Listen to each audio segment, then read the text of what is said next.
ఒక్క నిమిషం కేటీఆర్ గారు దయచేసి వినండి. ఇది వినాల్సిన సందర్భం. దయచేసి ప్లీజ్ ట్రై టు అండర్స్టాండ్. ఏ అంశమైనా వాళ్ళు లేవనెత్తవచ్చు, ఏ అంశాన్నైనా ప్రస్తావించవచ్చు.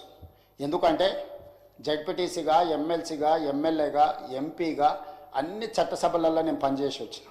చాలామందికి లైఫ్ టైం మొత్తం ఎమ్మెల్యేగానే ఉంటారు, కొంతమంది ఎంపీగా ఉంటారు. నేను స్థానిక సంస్థల నుంచి, కోఆపరేటివ్ సొసైటీస్ నుంచి చెప్పాలంటే వెనక్కి వెళ్తే అక్కడ నుంచి ఈ దేశంలోని అన్ని చట్టసభలు నేను చూసి వచ్చిన. ఏ చట్టసభలైనా గ్రామాలలో ఉండే సమస్యల మీద చర్చకు వినియోగించుకోవాలి. గ్రామాలలో ఉండే సమస్యనే నియోజకవర్గ సమస్య, జిల్లా సమస్య, రాష్ట్రం సమస్య, దేశం సమస్య. ఏ గ్రామంలో ఆ గ్రామంలో సమస్యలు పరిష్కరించుకుంటే దేశమంతా సమస్యలు లేని దేశంగా ఉంటుంది. అట్లాంటి ప్రయత్నాలు చేసేటప్పుడు మీ దృష్టికి వచ్చిన వాటిని మీరు వేటినైనా ఇక్కడ ప్రస్తావించవచ్చు, మీరు మాట్లాడవచ్చు, మీరు డిబేట్ చేయొచ్చు. డిబేట్ చేసిన తర్వాత ప్రభుత్వం ఒక నిర్ణయానికి వస్తుంది. నిర్ణయానికి వచ్చిన తర్వాత we have to move forward. Next అంశానికి వెళ్ళాలి, నెక్స్ట్ అంశం ప్రస్తావించాలి. మేము అన్నట్టే ఈ ప్రభుత్వం నడవాలి, మేము చెప్పినట్టే ఈ మంత్రులు, ఈ ముఖ్యమంత్రి వినాలి అనేది ఇది అహంభావము, అహంకారము, దుర్మార్గమైన ఆలోచన. ఆ ఆలోచనను మీరు ఉపసంహరించుకోండి, మీ ఆలోచనల నుంచి మీరు తొలగించుకోండి. మీరు అందరు కూర్చోండి. ఒక్క నిమిషం స్పీకర్ సార్ దయచేసి. ఇప్పుడు తల్లిదండ్రులు, వయసు మీద పడిన తల్లిదండ్రులకు సంబంధించిన చర్చ జరుగుతుంది వాళ్ళ రక్షణ కోసం.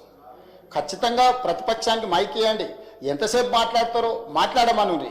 ముగిసిపోయిన అధ్యాయాన్ని తిరిగి మళ్ళీ తెరవండి అని అంటే తమరు అనుమతిస్తే తెరవచ్చు, నాకేం అభ్యంతరం లేదు.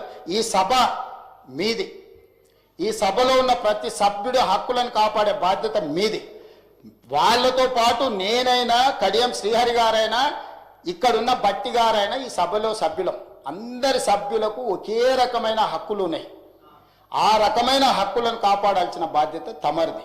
ఒకవేళ నిజంగానే ప్రతిపక్షం చేసిన డిమాండ్ను ఒకవేళ అది రీజనబుల్ అని తమరు భావిస్తే, తమరు అంశాన్ని తిరిగి చర్చకు చేపడితే మాకు ఎలాంటి అభ్యంతరం లేదు.